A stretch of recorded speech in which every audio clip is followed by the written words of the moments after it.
คือโปรแกรมที่เราจะใช้นี่แม่นจะเป็น Corridor XC นี่ของกับเปิดขึ้นมา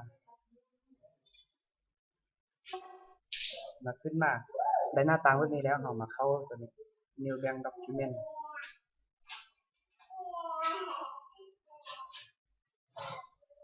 ผมจะรักษาให้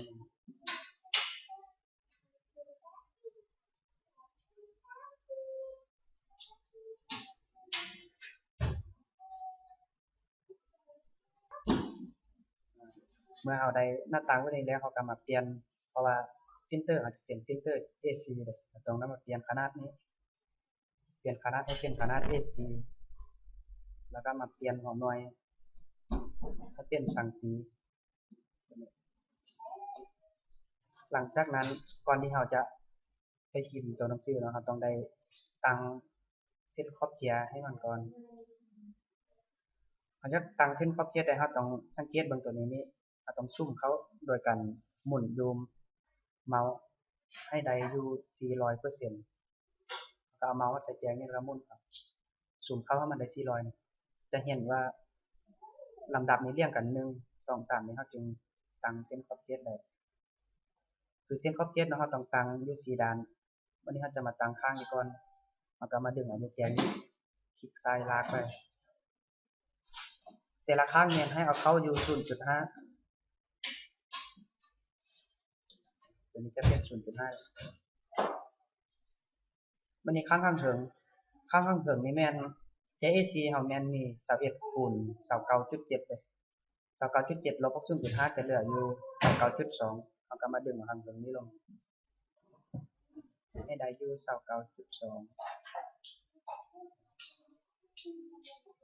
วันนี้ยังค้างข้างปากนี้เราก็มาดึงลูกตัวนี้ดึงมาตัวนี้แม่น21เนาะเอามาลบ 0.5 ก็เหลืออยู่ 20.5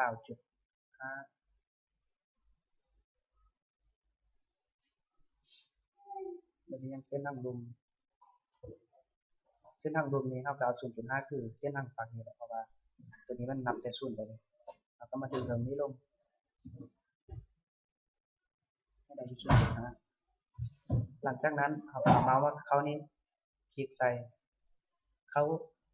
to text เราจะเห็นให้มันเห็นอยู่ในจอคอมหมดวันนี้เราจะไปเขียนตัวหนังสือเมื่อเราได้เส้นขอบเขตแล้วเราจะไปเขียนตัวหนังสือเราจะเอาเมาส์คลิกใส่ตัว A นี้คลิกใส่บ้านนึงได้เครื่องหมายเป็นนี้มาเราก็มาคลิกใส่บนวางที่เราจะพิมพ์ได้หลังจากนั้นแม่นไปเลือกฟอนต์แม่นให้เอาเมาส์มาคลิกใส่นี้สำหรับฟอนต์แม่นจะมีให้เลือกอยู่8,000 กว่าฟอนต์เวลาคลิกใส่ต้องได้รอค้ามันได้นึงเพราะว่ามันหนักหลายเด้คอมจะช้าเวลาเราคลิกแค่นี้เราบ่ต้องกวนเมาส์คันเราว่ากวนเมาส์แม่นอาจจะต้องได้พิมพ์ใหม่ตลอดเลย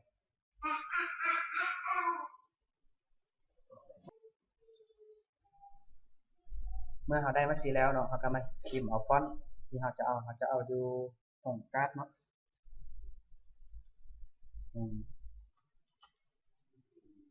การ์ดเมื่อเราเขียนว่าของการ์ดเราก็มาเลื่อนเอาอยู่คีย์บอร์ดนี้เลื่อนลงถ้าเราไปกวนเมาส์แล้วมันจะเปลี่ยนตัวใหม่ไปเลยเราต้องได้เลื่อนเอาอยู่คีย์บอร์ด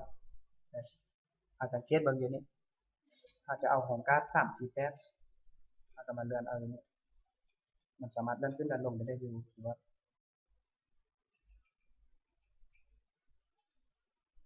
เมื่อเราได้แล้วเราก็ของการ์ด3-4แต้มเราก็มากด enter อายุแข่งสัญญาเนาะเราจะเขียนว่าแข่งสัญญา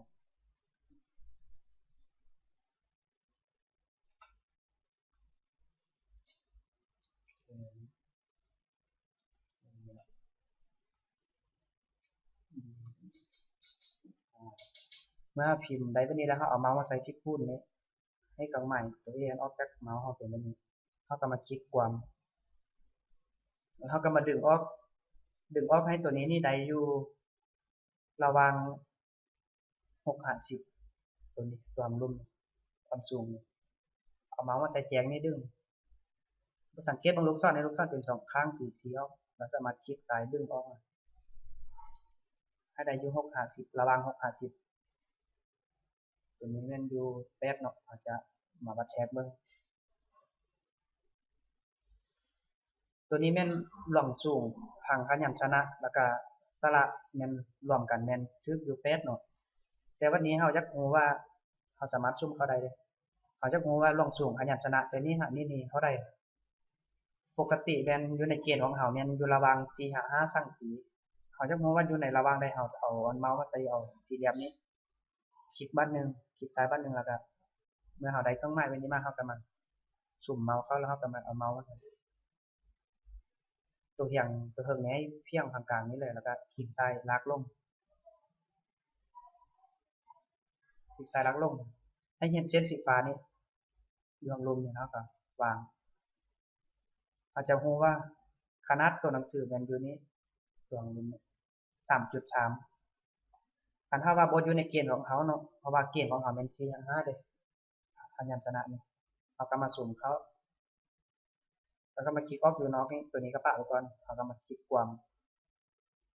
แล้วก็คลิกความทั้งหมดนี้แล้วก็ดึงออกคือเก่าแล้วก็เอาเมาส์มาคลิกบอดวางนี้แล้วก็เอาเมาส์มาคลิกใส่สี่เหลี่ยมนี่ก็บัดแท็กคือเก่าตัวนี้แม่นได้อยู่ 3.9 3.4.3 ได้ 4.3 แม่นอยู่ในเกณฑ์ของเฮาชี้ป้ายไปเท่าใดก็อย่าแต่ให้อยู่ระหว่าง4 5เมื่อเฮาได้อยู่ในเกณฑ์ของเฮาแล้วเฮาก็เอาเมาส์เฮาก็มากดลบสี่เหลี่ยมนี้ออกโดยการกดปุ่ม delete อยู่คีย์บอร์ด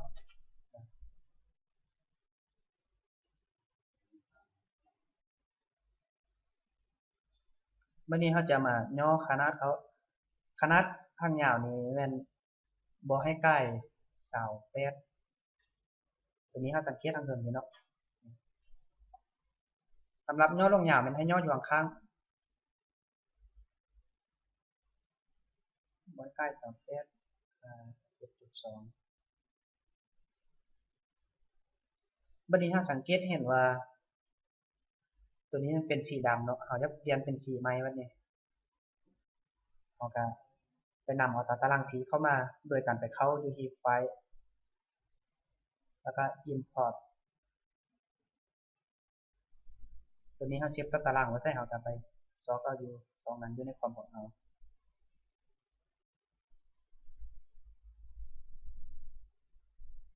เมื่อเฮา import เข้ามาแล้วเฮาก็ต้องได้คลิกซ้ายบัดนึงเพื่อวางตารางสี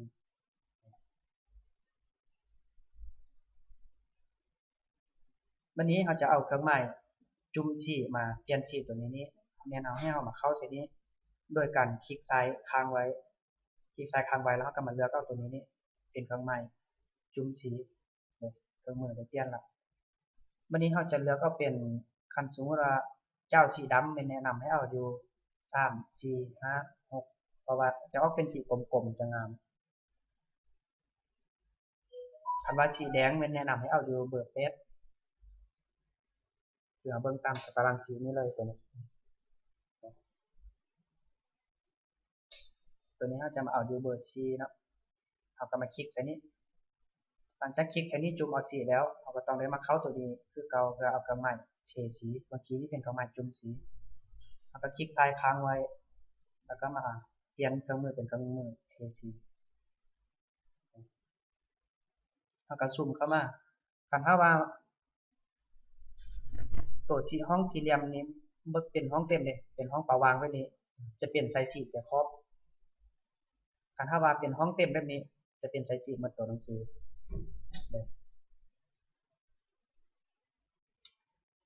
ตัวนี้ลองใส่ครอบหน่อยเด้สี่เหลี่ยมตัวนี้เป็นประวางอยู่บ่มีแต่ครอบตัวนี้จะเปลี่ยนแต่ครอบนี่อาจจะสังเกตเห็นนี้ตัวนี้เป็นใส่ครอบคันถ้าว่าตัวนี้เป็นสีแบบนี้หมดเลยครับคลิกตัวนี้เลยก็ได้จะเปลี่ยนหมดเลยของครอบข้างในเมื่อเฮาเปลี่ยนสีแล้วเราก็เอาเมาส์มาใส่คลิกพูนเพื่อให้เอาเครื่องมือเทสีออกจากเมาส์เฮาถ้าตารางสีในคันถ้าว่าเฮาบ่ใส่แล้วเราก็สามารถคลิกใส่แล้วก็กดปุ่ม delete ที่คีย์บอร์ดออกเมื่อเฮาได้สีที่เฮาต้องการแล้วเฮาสังเกตเห็นว่าสระอุสระอูกับตัวบอนี้อยู่ใกล้กันเนาะอยู่ห่างกันแล้วก็สระอีอยู่ห่างกันเฮาก็เอาเมาส์มาคลิกใส่ select ความทั้งหมด select ความทั้งหมดแล้วก็ เอาเมาส์มาใส่นี่อันแรงคลิกซ้ายบัดนึงเข้าเด็กมันจะเป็นแยกตัวหนังสือให้เลยคือแข้งนี่คันเฮาว่าเฮาจักหยาวางหน่อยนึงเฮาก็คลิกกวมเอาให้กวมแต่แข้งนี่แล้วก็วางจะเห็น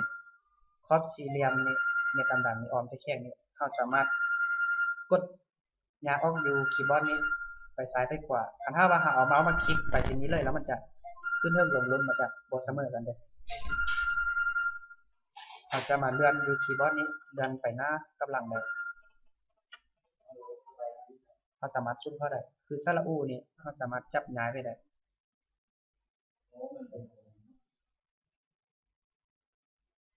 อันนี้ก็ดึงคันถ้าว่านี่สระอยู่ข้างเทิงนี้สมมุติว่ามีในกั้นสิมี2ตัวเราบ่ฮู้ว่ามันสิเพียงกันบ่สมัยกั้นกับสระอีนี่เราก็ดึงเอาเส้นตัวนี้มาวัดแยกเข้ากันได้อาจจะสมมุติเอาเนาะตัวนี้สมมุติว่ามีสระ2ตัวที่ชื่อก็ต้องมันเสมอกันเลยซะตัวนึงเนาะแล้วตัวนึงให้ชื่อเส้นนี้ตัวนี้เป็นการสมมุติซื่อ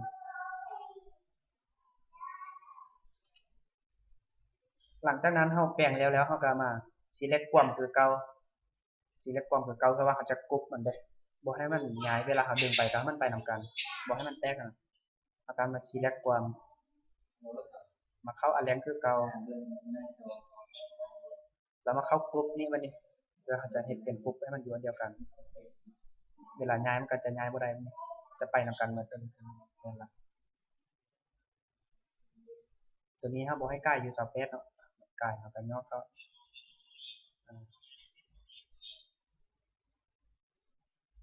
เมื่อเราได้มาแบบนี้แล้วเจียใบหนึ่งจะได้อยู่ตัวหนังสือแถวหนึ่งตัวเล็กตัวหนึ่งเป็นไดจะตัวหนึ่งแล้วก็มาคลิกความเราต้องหมุนให้มันเป็นมุม90องศาโดยที่มาพิมพ์ใจตัวนี้นี่90แล้วก็กด enter ตัวหนังสือก็จะเป็นมุม90แล้วก็มาจับใช้หน้าเขียนี้เอาวางเวลาพิมพ์ก็พิมพ์ลง2เลย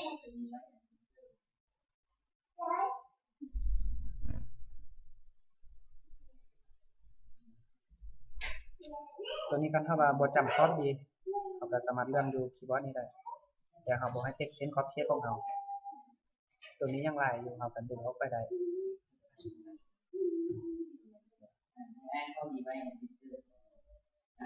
วันนี้เราจะไปพิมพ์ตัวเลขเนาะเราก็เอามาเอาตัว A นี่คือเก่าคลิกตัว A นี่คลิกตัวนี้หลังจากนั้นเราจะไปเลือกฟอนต์คลิกตัวนี้โดยที่เราบ่กดเมาส์มาพิมพ์ใส่เราจะเอาอยู่ G L I ฟอนต์นี้สามารถแบบไปไล่ฟอนต์เราจะเอาอยู่เลข9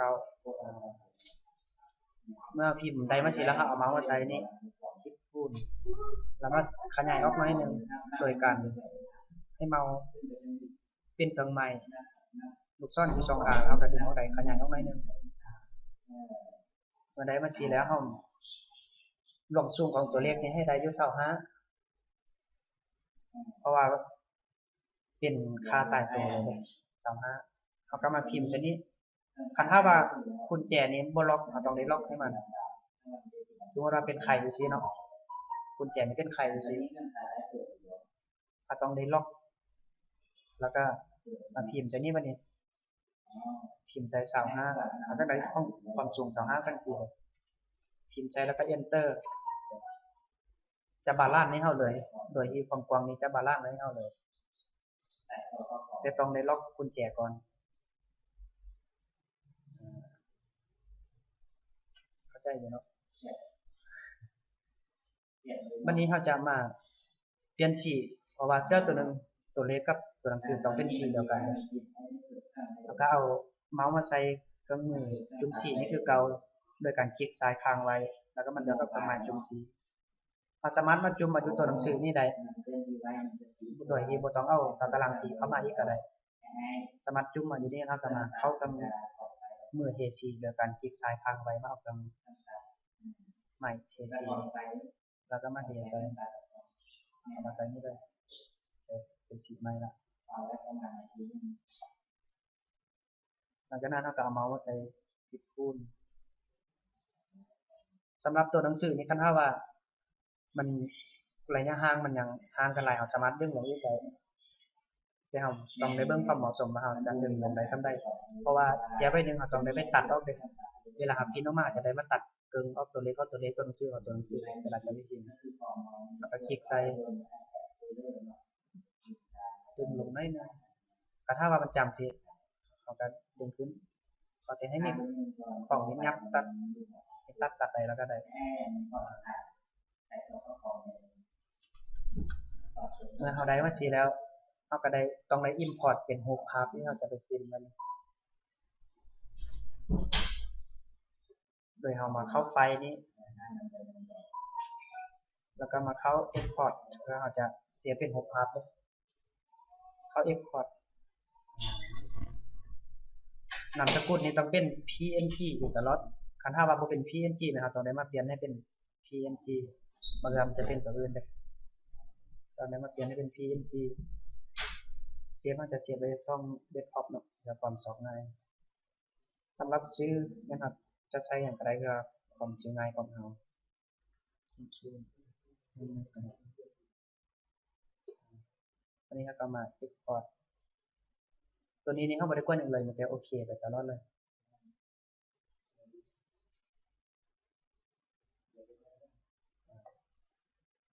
หลังจากนั้นเราจะไปพิมพ์มันนี่สำหรับพิมพ์นั้นเราจะใช้โปรแกรม Photoshop เพราะว่าโปรแกรม Photoshop มันจะให้ความละเอียดสูงเลยเรามาเปิด Photoshop ขึ้นมา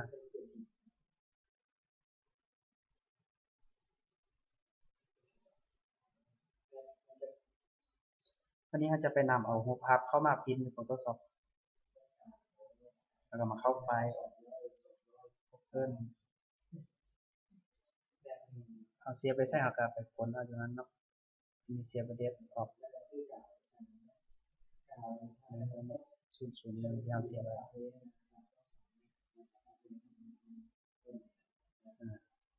สำหรับอยู่ Photoshop นี้เราบ่ได้กวนหยังเราก็ไปเข้าพิมพ์เมื่อเอารูปเข้ามาก็มาเข้าไฟล์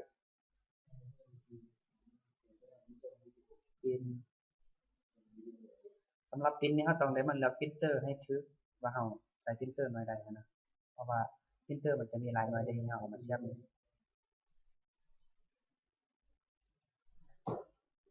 ไปเลือกพิมพ์เตอร์นี้ให้ถูกเนาะตรงจะเป็น copy 2แล้วก็มาเข้านี่ไปตั้งค่าพิมพ์เตอร์เลือกเป็น AC ตัวนี้มันให้เป็น Epson Premium Quality ตัวนี้ให้เปลี่ยนเป็น High หรือว่าให้ความละเอียดเลยเวลาไปตรงนั้นกดโอเค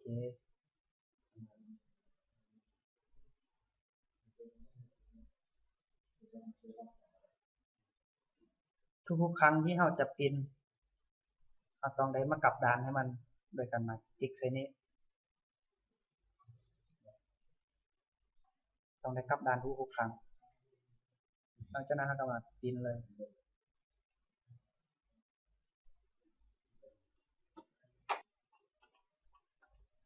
วันนี้เราจะไปเข้าตัวหนังสือโองเนาะตัวนี้แม่นเราเปิดโปรแกรมเปิดแล้วขึ้นมาเพราะว่าเราเปิดปากไว้แล้วตั้งไว้แล้วอาจจะไปเข้าตัวหนังสือโค้งแล้วก็พิมพ์คือเก่ามาเอาตัว A คลิกใส่ตัว A คลิกใส่นี้ไปเลือกฟอนต์วันนี้เราจะเลือกเป็นฟอนต์วงนาม2เนาะวงนามเราเขียนวงนามเสร็จแล้วเราก็มาเลื่อนเอาคือเก่าโดยที่บ่กดเมาส์เมื่อเราได้วงนาม2แล้วเราก็กด enter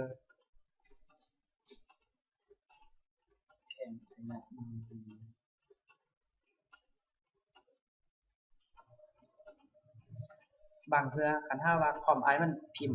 พ์แล้วบ่ออกตรงงอเนาะมันก็จะเป็นคีย์อยู่ข้างบนนี้ให้อ้ายเอาเมาส์มาใส่ตัวนี้คลิกบ้านนึงอันโดนี้แล้วส่งงอจะออกมาหรือว่ากด Ctrl Z ก็ได้ Ctrl ราะว่าคอมของน้องนี่ของน้องตั้งเป้าไว้แล้วเด้พิมพ์แล้วจะออกพร้อม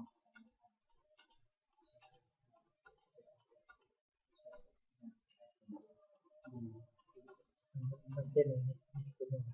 นี่แหละตัวงอมันจะพิมพ์แล้วก็จะเป็นคีย์อยู่แดงเหิมนี้แล้วให้กดอันโดกดตัวนี้มันจะออกมาเลยหรือว่าคอนโทรลแชทก็ได้กดย้อนกลับนะเมื่อเราพิมพ์ได้แล้วเราจะมาเมาส์ใช้นี้คือเราซูมเข้ามาคลิกตัวดึงออกให้ได้อยู่6 ขาด 10ในเกมของเราคือเก่าในหลักเฮ็ดคือเก่าเลยตัวนี้อันนี้7นึงอาจจะเอาสีแดงมาวัดแค่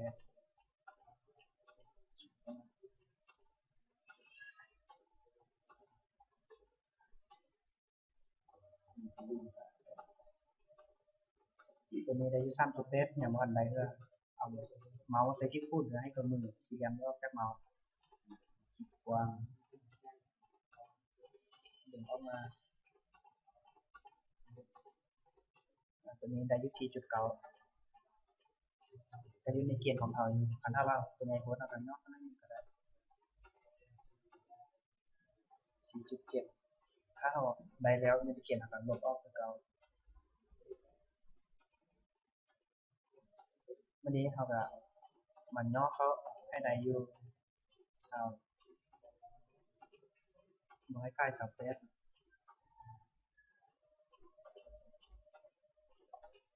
นะครับไปนำตารางสีเข้ามาคือเก่าเพื่อจะเปลี่ยนสี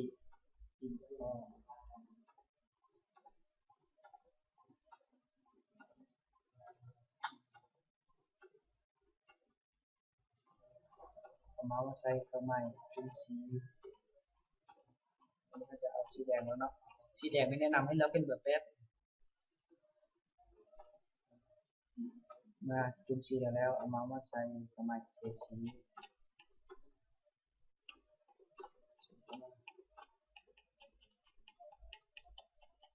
นะครับได้แล้วเขาก็เอาเมาส์มาใส่ที่คูณตารางสีนี้เขาบ่ใส่แล้วเขาก็ลบออก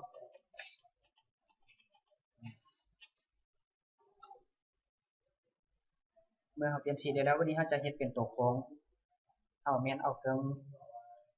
เอาเมาส์มาใส่เครื่องหมายวงมนนี้คลิกใส่บัตรหนึ่ง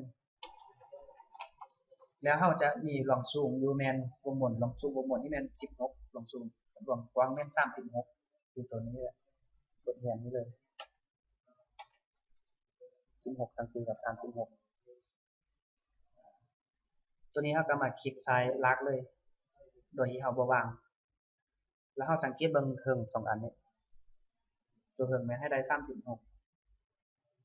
แล้วก็ดึงลงให้ได้16กันไกลแล้วย่อเข้ามาได้นึง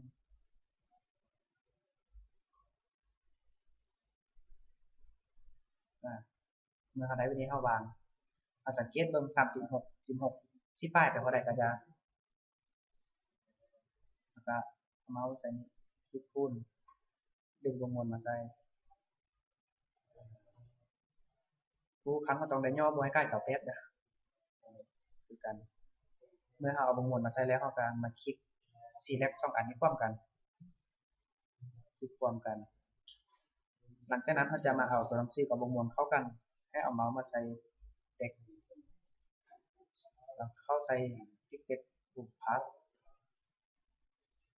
ตัวหนังสือจะเข้ากันเมื่อเรามาสังเกตเบิ่งมันแบบบ่ตั้งซากตรงสื่อจะเป็นเดิมไปให้เขาเอาเมาส์มาใส่นี้แล้วก็ตัวที่3เพราะว่าตรงสื่อจะตั้งซากเลยแล้วก็ตัวที่3เมื่อได้จังสีแล้วเอาเมาส์มา select ความวงมนแล้วก็ตัวหนังสือที่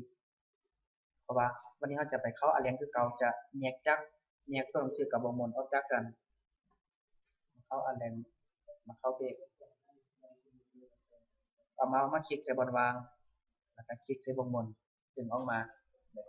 คือเอาเบรกตัวหนังสือเนี่ยจะย้ายออกจากกันได้แล้วก็มากดปุ่ม delete เมื่อเราบ่ใส่แล้ววงมนวันนี้ตัวหนังสือนี้เราสังเกตเห็นว่าสระอูนี่อยู่เทิงนี้เนาะเราจะไปแปลงสระอูนี่เราก็มาคลิกความคือเก่าเข้าอันเรียนแล้วก็มาเข้าเบรก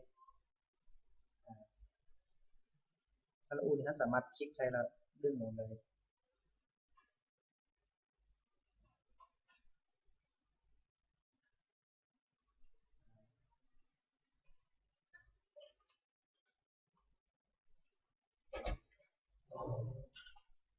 ตัวนี้ขนาดนี้ว่าอีกอ่ะคลิกกว่าระยะเอาหน่อยนึง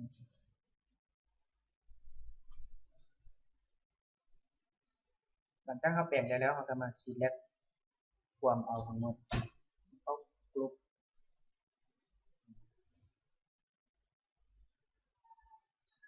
เมื่อเขาพิมพ์ตัวหนังสือแล้วเขาก็มาเข้านี่คือเก่าเปลี่ยนเป็นหมุน90 enter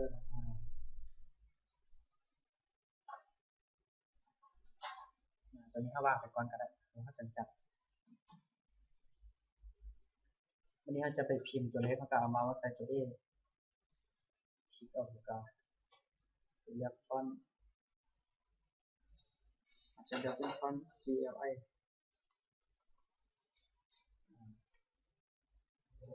ตัวนี้จะเลือกเป็นเลข2ก็ได้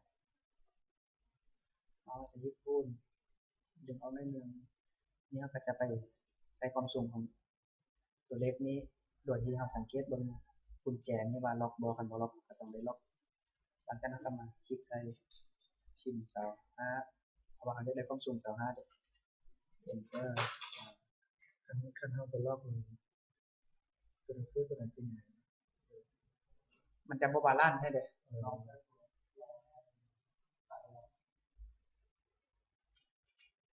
ลองบ่ล็อกลงเนาะ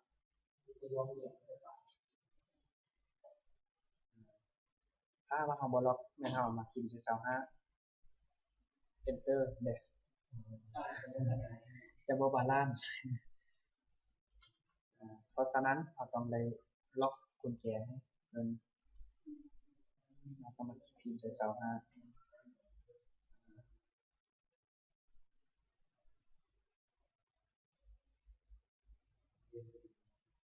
ทีนี้เราจะไปเปลี่ยนสีให้ตัวเลขเนาะเอามาว่าใช้นี่คือเก่าเอาของมาจุ่มสีมาจุ่มอันตัวสีจากนั้นก็ใหม่ AC ไปเหียบคือเก่าเอามาคลิกเอาคลิกพูดเดี๋ยวให้เขาใหม่ AC ออกจากเมาส์เราวันนี้เราก็มาแปลงตัวหนังสือของให้อยู่ในเส้นขอบเขตของเราอันดับนึงคันถ้าว่าห่างสไลด์นี้เราสามารถย่อเข้าก็ได้เอาคลิกสไลด์ตอนที่เราเบรกนะเราเบรกแล้วเรามาย่อสไลด์เขาแล้ว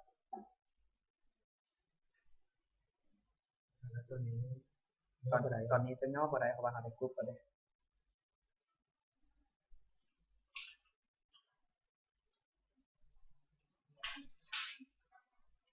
คือเล็บ2นี้คันถ้าว่าสมมุติว่าเราใช้บ่ได้เนาะตัวเลขอื่นคือกันเราสามารถปิ้นดานปิ้นหยังใส่ได้เราสามารถหมุนใช้บ่ได้ก็ได้เพราะว่าจังได๋ก็ได้ไปตัดใส่เอาใส่เลยคันถ้าว่าบางเทื่อมันคาแล้วนี่มาจ่อกันอยู่สินี่จังได๋ก็บ่ได้สิเราสามารถกลับด้านใส่ก็ได้แม่นล่ะ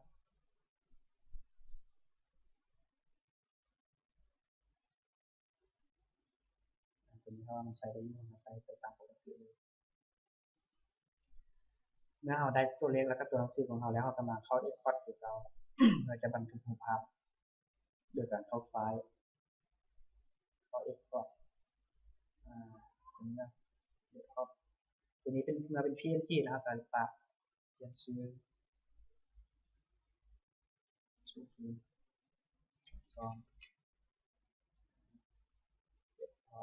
โอเคไปเลย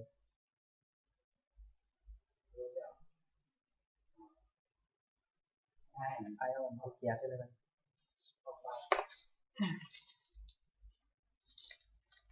สำหรับปิ้นนะครับก็มาเข้า Photoshop คือเก่า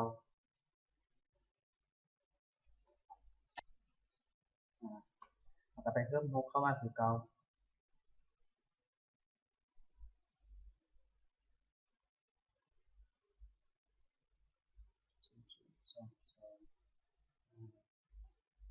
ปิ้น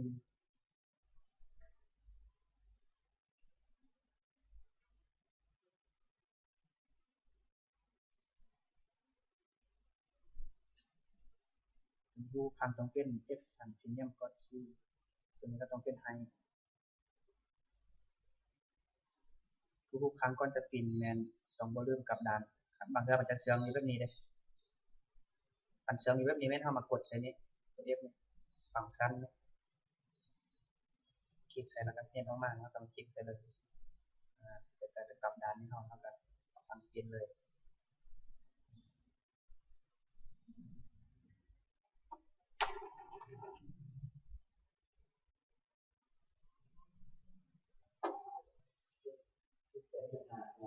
ต่อไปแม่นเฮาจะไปเข้าหมวกจ็อบจานโลโก้เนาะตัวนี้แม่นเฮาเปิดเข้าไปแล้วตัวนี้แม่นเฮาจะไปเทิมเอารูปภาพเข้ามาก่อนเป็นเทมเพลตหรือว่าแบบที่เฮาเฮ็ดฝากไว้เฮาก็ไปเข้าไฟล์ import คือเก่าอันนี้เฮาเซฟไว้ใช้เฮาก็ต้องไปซอฟเอาอยู่2นั้นตัวนี้แม่นเฮาเซฟไว้2นี้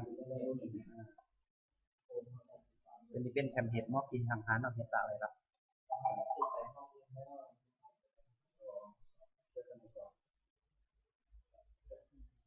ตัวนี้เอาตัวนี้ก็ได้เราก็ไปเพิ่มมาก่อนมอกได้แล้ว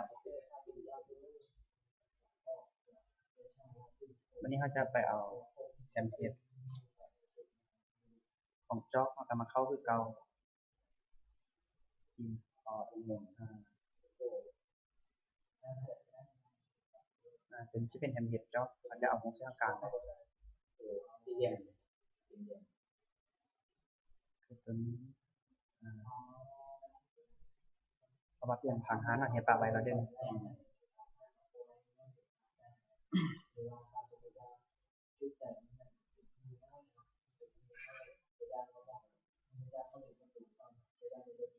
ัวนี้เป็นเทมเพลตจานเดี๋ยวนี้แหละ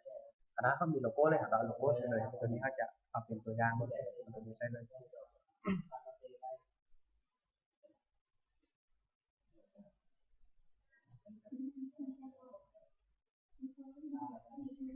มัน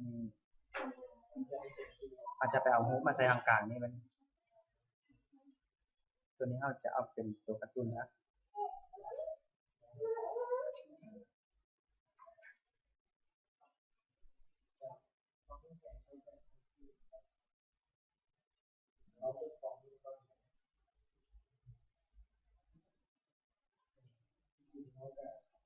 มันนี้ยังโลโก้เนาะตัวนี้หมวกจ็อกจานมันนี้ยังโลโก้ก็มาเข้าไฟล์ก็ import คือเก่า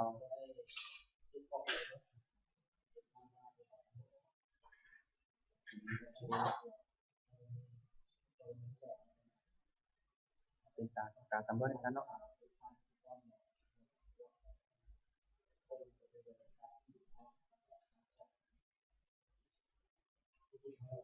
สำหรับหมวกเนาะเขาบ่ให้ใกล้อยู่10ความสูงแม่นบ่ให้ใกล้อยู่5ตัวนี้แม่นเอามาคลิกใส่เฮาสังเกตเบิ่งอันนี้อยู่5แล้วเนาะตัวนี้แม่น9.9ตัวนี้แม่นเป็น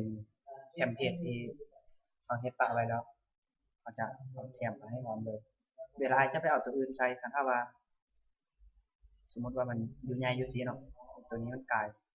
ไอ้ก็มาย่อแจงนี่เขาให้ได้อยู่5บ่ให้ใกล้5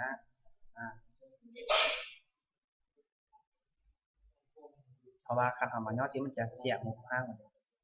มันจะเสียมันจะบ่บาลานซ์กันตัวนี้มันนี่เราสามารถย่อก็ได้น้อยนึงบ่ให้ใกล้10 9.6อันนี้เราก็มาจับในเส้นขอบเขตของเรา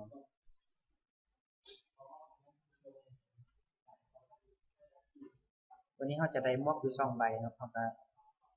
copy คลิกใส่แล้วก็ copy Ctrl C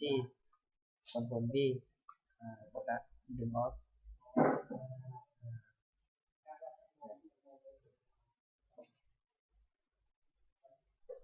ตัวนี้แม่นหมวกที่เราได้แล้วเนาะวันนี้เราจะไปเฮ็ดจ็อกแม่นเราจะนำเอาเทมเพลตที่เราเฮ็ดไว้เข้ามาหรือว่าอ้ายจะเอารูปเอาหยังใส่ก็ได้บ่โดยที่บ่ต้องเอาเทมเพลตนี้ก็ได้ รูปนี้เราก็มาตัดให้บันไดแล้วเราก็มาย่อข้อให้บันไดอยู่ในขนาดของเราก็คือว่าความยาวบ่ให้ใกล้เสาความสูงมัน 8.5 เนาะแต่ตัวนี้เราเอาเทมเพลตมาเป็นตัวอย่าง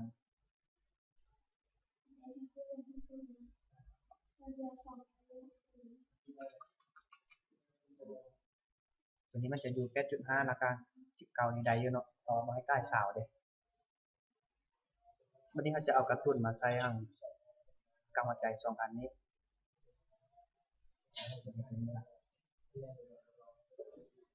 เอาตัวนี้มาดึงใส่ตัวนี้ไม่เราเห็นเม็ดดำๆนี่อยู่กว้างเนาะอยู่ไกลโพดเราสามารถตัดออกก็ได้นี่เราจะเอาแต่ครอบเทียนตัวนี้โดยที่การที่เอาอัน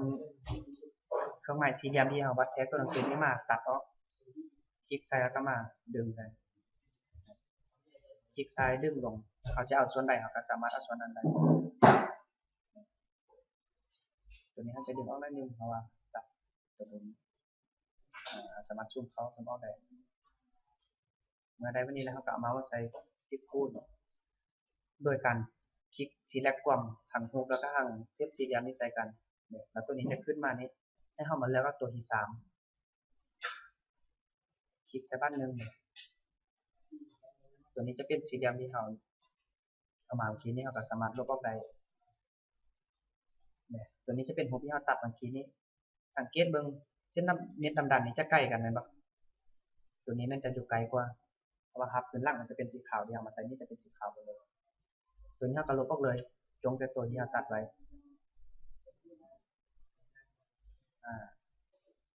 บัดนี้เราสังเกตเบิ่งว่ารูปข้างเครื่องนี้มันติดแคมเฮดตัวรุมแม่นบ่ตัวนี้ลึกมาเลยให้เข้ามาคลิกถ้ามันบ่เห็นเลเยอร์อยู่นี่ให้เข้ามาคลิกใส่นี่ Object Manager คลิกใส่เข้ามาตัวนี้เราสังเกตเบิ่งว่านี่เอามาคลิกใส่แฮมเฮดนี่ตัวนี้มันเลเยอร์มันอยู่ตัวนี้สีฟ้าตัวนี้บัดนี้เลเยอร์ของฮูปเอามาคลิกใส่ฮูปนี่ตัวนี้จะอยู่เทิงอยู่ตัวสีฟ้าอยู่เทิงอยู่เมื่อกี้นี่แม่นตัวนี้เนาะตัว5นี่วันนี้แม่นตัวนี้เขาอยากให้ตัวเหิงนี้ตัวรูปนี้เต็กขึ้นมาตัวเหิงเขาก็สามารถคลิกซ้ายใส่ตัวนี้นี่คลิกซ้ายใส่แล้วดึงลงเมื่อกี้นี่5เนาะเห็นคิดสีดำนี้เนาะเอามาใส่ของรูป5รูปตัวนี้ก็จะอยู่ของกองแล้ววันนี้เอากลับมาย่อเขาวันนี้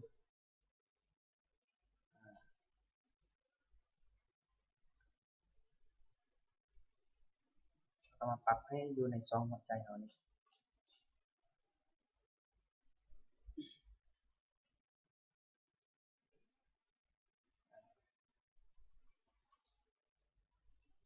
เมื่อเราได้สิแล้ว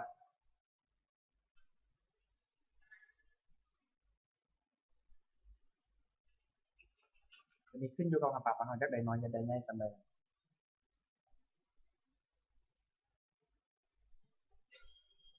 มาชีเล็กใส่แล้วก็อันกรุ๊ปเขาว่าให้มันอยู่นำกันเลย2อันนี้เวลาย้ายไปมันจะบ่ได้เคลื่อนนิ่งกรุ๊ปใส่ย้ายไปเข้าไปเหมือนกันแล้ววันนี้ยังตัวนี้เนาะเราก็มาเอาใส่ตัวที่2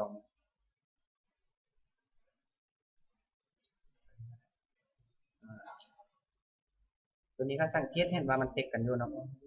ก็มาคลิกใส่ตัวนี้งูว่าตัวนี้อยู่นี่ตัวนี้ก็มาดึงลงคือเก่าให้เส้นสีดำๆนี่อยู่ข้างลุมมันก็จะอยู่ของเลย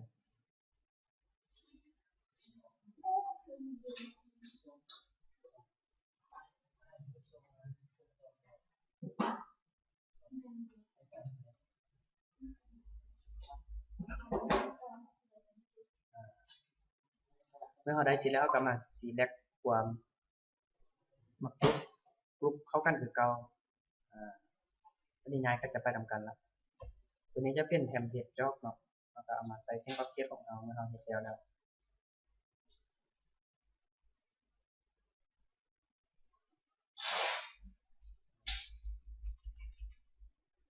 อาจจะจงไว้จะคล้องตัดแล้วก็ได้ละวันนี้สำหรับจาน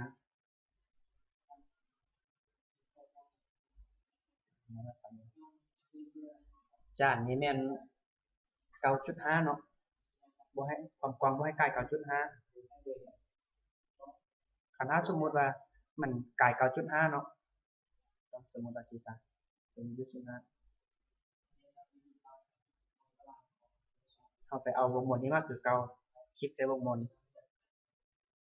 โดยที่เฮามาคลิกใส่อ่าเอาเมาส์มาใส่ที่พูนเอาสังเกตเบิ่งนี้ให้เด็ก 9.5 ทั้งสองข้างเพราะว่ามันจะได้อยู่ในวงมนจานของเฮาเด้เฮาก็มาปลดล็อกกระแจนี้เพราะว่าตัวนี้จะได้พิมพ์ใส่ทั้งสองด้าน 9.5 9.5 แล้วเราก็ enter เลยบัดนี้จะได้ 9.5 ทั้งสองทางที่เราต้องได้ปลดล็อกกระแจก่อนบัดนี้เมื่อเราได้ 9.5 แล้วเราก็มาคลิกใส่ตัวที่เราจะเอาไปใส่จานนี้ตัวนี้มันจะได้อยู่ 15x15 เราก็มาย่อลงให้ 9.6 แล้วบัดนี้เอามาย้ายตัวนี้มาใส่วงมนนี้ถ้าสมมุติว่ามันอยู่ใหญ่ขึ้นนี้เราก็ย่อเข้าให้มันได้อยู่ในวงมนของเขานี่เขาว่าวงมนเราเอา 9.5 เด้เนาะเพราะว่าอยู่ในเกณฑ์ของเขาแม่นให้ได้ 9.5 นี่บ่ให้ใกล้ 9.5 เราก็เอาวงมนออกมาประแทนแล้วเอาหูพับใส่ในวงมนนี้คันบ่ใกล้ 9.5 เราก็ได้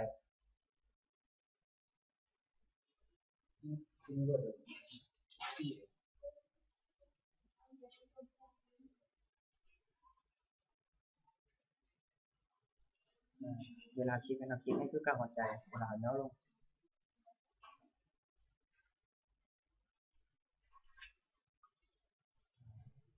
เมื่อเขาได้ทีแล้ว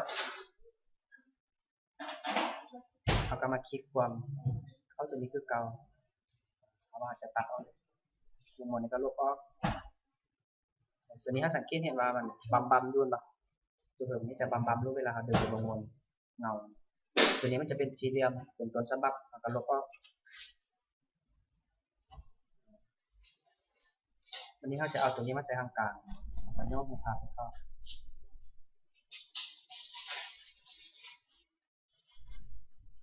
สังเกตว่ามันเต็มกันเนาะเราต้องคลิกเบิ่งเลเยอร์มันคือตัวใดตัวใดตัวนี้เป็นตัวนี้สี1สี1ตัวนี้เป็นตัวนี้แล้วก็ดึงลงดูนี้สังเกตที่ดำๆนี้วาง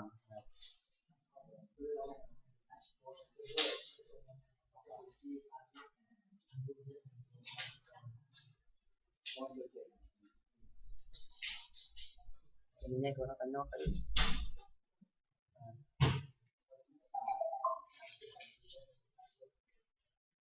วันนี้เราก็มาคลิกความอินอันกรุ๊ปมากรุ๊ปคือเก่าเอามาให้พวกมนกับตัวนี้ร่วมกันมันจะเข้าเป็นอันเดียวกันในกรุ๊ปเมื่อเราได้อยู่ในออบเจกต์ของเราแล้วเราก็มาใส่เจียไป1จานจะได้อยู่2ใบ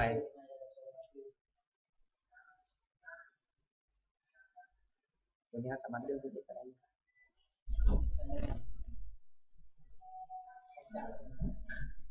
แล้วก็Ctrl C Ctrl V copy มาใส่นี้ตัวนึง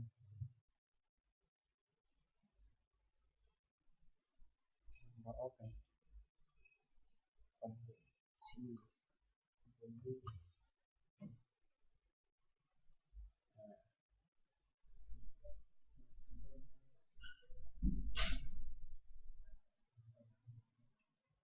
สามารถเลือกได้เลย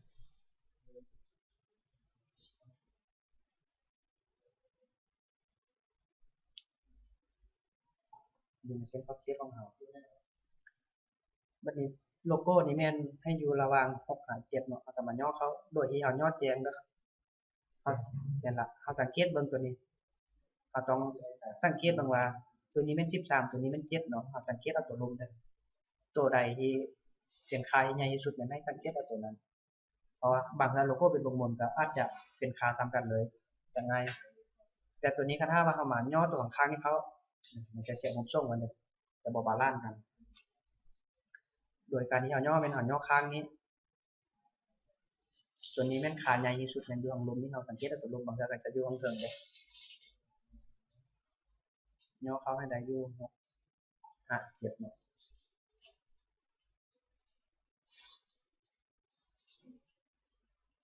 เจ็บก็ได้แล้วก็มาดึงไป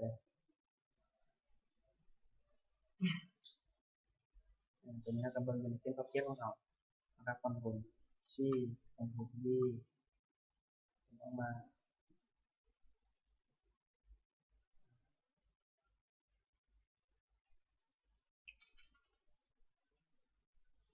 ต่อไปนี้คอนโทรลซีคอนโทรลบีดึงออกมา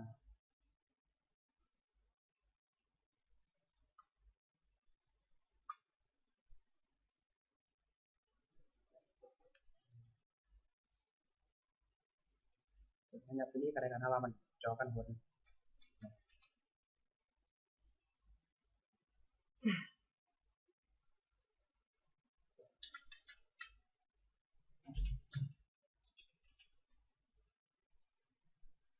เมื่อเขาเอาเว็บแล้วเมื่อแล้วเขาก็มาเอ็กพอร์ตคือเก่าตัวนี้เราจะได้อยู่แบบนี้เนาะ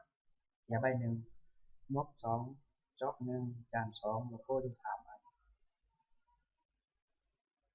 ผมเอ็กพอร์ตตัวนี้เป็นเอ็กพอร์ตเป็น PNG เลยแล้วก็บกวนตัวนี้จะใส่อยู่สามช่อง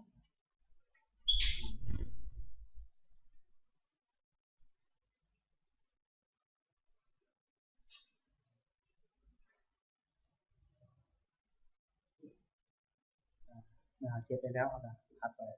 พิมพ์ออกมาคือเก่า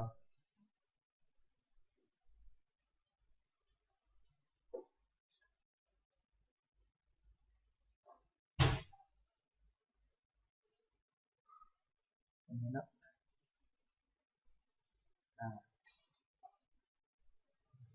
พิมพ์เลือกคือเก่าเอาว่าเป็น AC แล้วเป็นพรีเมียมก็ชี้เป็นไฮแล้วก็โอเคแล้วก็กลับด้าน